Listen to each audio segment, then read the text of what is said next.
Diagnosed in 2006, just out of the blue really, because I had to have a blood test because I'd taken a drug called carbamazepine for epilepsy, and they need to check the liver function on a regular basis. So I went for the blood test, and had a phone call from my GP to say they'd like to see me. So I went along, and he said, I'm afraid there's a problem with your blood. He said, the white blood cells are a little bit high. We need to send it off for further tests. And I said, well, that's leukemia, isn't it? And he said, oh, no, don't worry about it. No, leukemia isn't the killer it used to be, which shocked me. I knew it was a leukemia problem because my dad had CLL. I'll talk about that in a moment, familial CLL. I knew he had problems with his white blood cells and so on.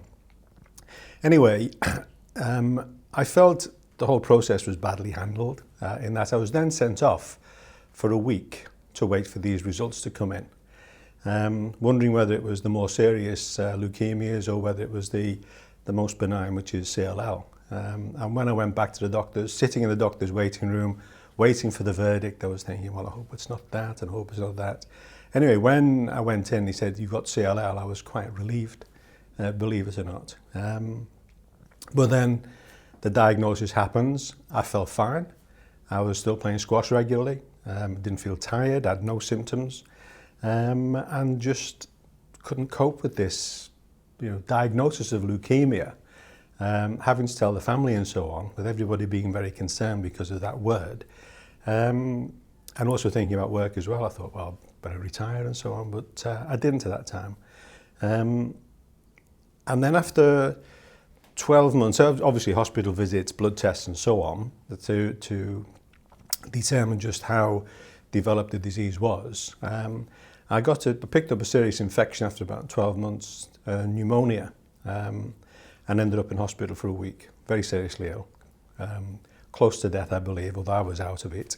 And that was when they realised that the problem was affecting my immune system more than anything else. I had a very low immune system. I then had another infection, a throat infection, 6 months later, and that once again ended up with me for a week in hospital.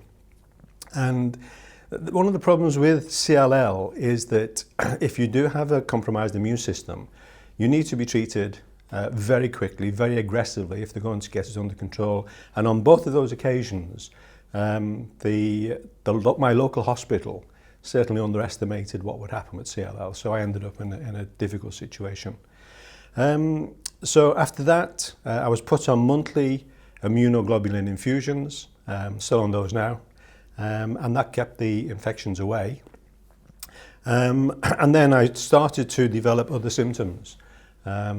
So by the time we got to 2011, they decided I needed treatment. So I had chemotherapy, FCR, and I'm in remission now.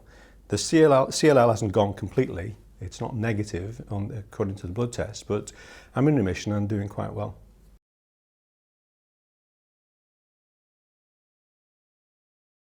We did have some plans before this happened, going around the world and so on, and that's probably not possible anymore because of the implications of the possibilities of infections and so on. My main aim, really, is to live beyond 70. I was told originally when I was diagnosed I had 7 years. It's now, 8 years, so I'm doing quite well. So very modest aim. Let's live beyond 70 and then we'll take each year as it comes from there onwards.